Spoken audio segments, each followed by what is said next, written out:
بكفاءات تونسية صرفة تتواصل عملية الحفر بعد اكتشاف بئر جديدة للبترول بشركة مزرين للطاقة التونسية المنتصبة بمعتمدية الفوار من ولاية قبلي، بئر تنتج يوميا حوالي 4300 برميل من النفط الخام، وقد اعتبره بعض المختصين في مجال الطاقة مخزونا كبيرا ومؤشر خير للجهة والبلاد عموما.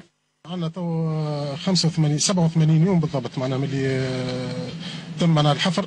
العمق 3900 متر تقريبا. الانتاج نتاعو انتاج ممتاز، يمثل معناها مخزون معناها كبير للنفط في المنطقه هذه، منطقه الفوار وزعفران تابع ولايه قبلي. الانتاج ممتاز، ان شاء الله نكونوا معناها نقولوا كونوا مؤشر خير للمنطقه هذه، وان شاء الله يرجع لهم معناها بالفائده.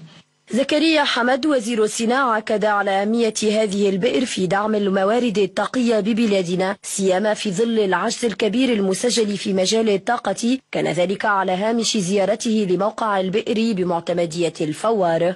تعرفوا احنا العجز، عندنا عجز كبير في الميزان الطاقي التجاري، وإن شاء الله معناها البئر هذه اللي إن شاء الله باش نبداو نستغلوا فيها في سنة 2016 إن شاء الله تدعم لنا الموارد نتاعنا. وحول مطالب مواطني معتمدية الفوار حول التشغيل بهذه الشركة، أكد وزير الصناعة على أن هذه البئر غير قادرة في الوقت الراهن على تشغيل عدد كبير من طالبي الشغل، والذين قد يقع انتداب عدد منهم مع تطوير البئر المكتشفة. القطاع الطاقي باش يساهم في التشغيل نتاع الجهة، هذا ما في حتى شك، وإن شاء الله معناها الشركات هذه باش تنتدب معناها وقت اللي باش تطور، على خاطر كما قلنا احنا المره هذه حفرنا البئر لكن باش نطوروهم بعد، وفي عمليه تطوير معناها البئر هذه باش نستحقوا الى يد عامله الى اخره. للاشاره فان كلفه هذه البئر تتجاوز 10 مليون دينار، ومن المنتظر ان تدخل حيز الاستغلال مع بدايه 16